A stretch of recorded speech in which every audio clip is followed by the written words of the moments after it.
actually get into Chapter 5, which is all about gross domestic product, that's how we measure the economies.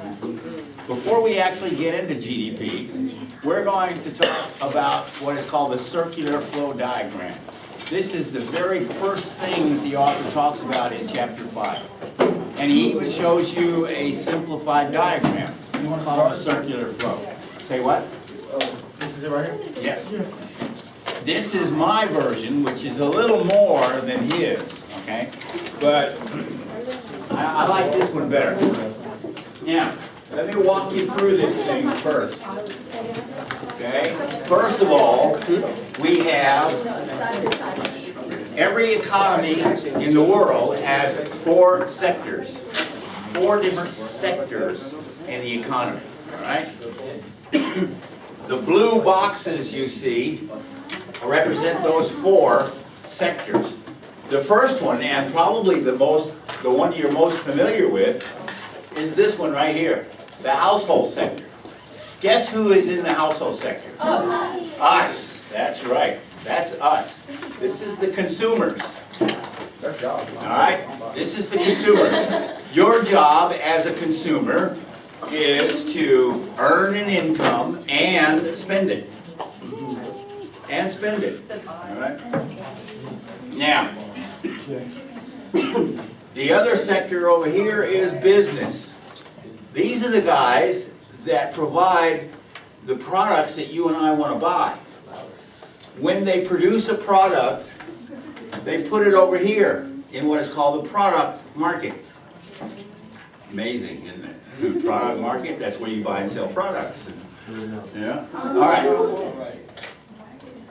The third sector is government.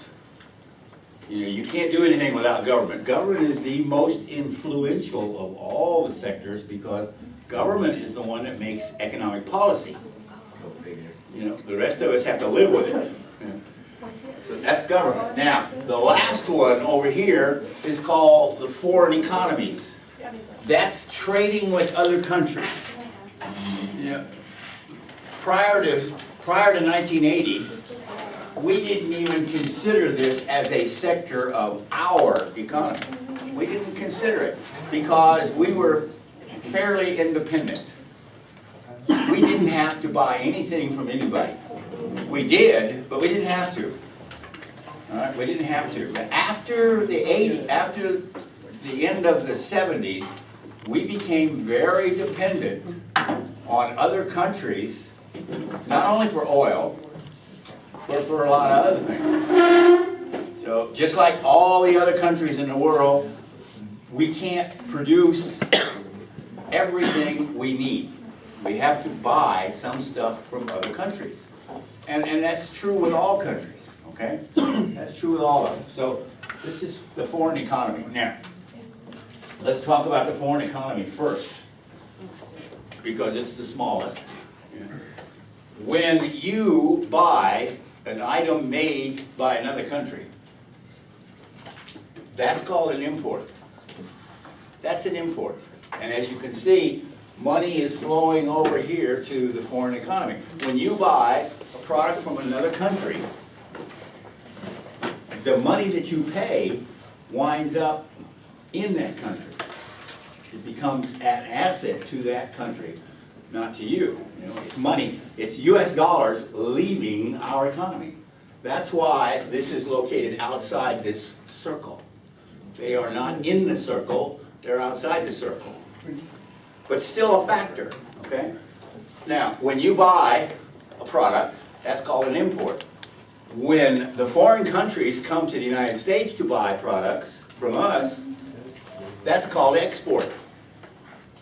Ideally, based on Chapter 2, remember the principle of voluntary exchange, the third principle. You know, when countries trade with each other, they're better off. Well, we trade with other countries.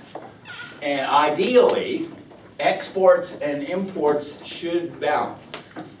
They should be in balance. Well, they're not with us. We spend a lot more money on imports than we do exports. So we have a lot of money leaving our economy. and going to other countries. I mean, even though, let's say you buy a Toyota. Toyota's made right here in the United States. Even though you buy a Toyota, after the company pays for all the labor and the rent on the buildings and, you know, all that good stuff, what's left over is profit. That doesn't stay here. That goes back to Tokyo, to the Toyota headquarters, which is located in Japan, Tokyo. And that's money leaving our economy. We call that a leakage. When money leaves our economy, it's a leakage. And right now, we are leaking everywhere. I mean, we're really leaking, because imports much greater than exports. Much greater. Yes. Do what? This is called circular flow. The circular flow diagram. All right, so we have money leaving the economy, that's a leakage. And when foreign countries buy from us, that's an export. That's an injection of money. That's an injection. So, and we're getting injections every day. Problem is, we have more leaks than we have injections. We have more leaks. An injection is an export. When another country buys from us, they buy a U.S. product, that's called an export.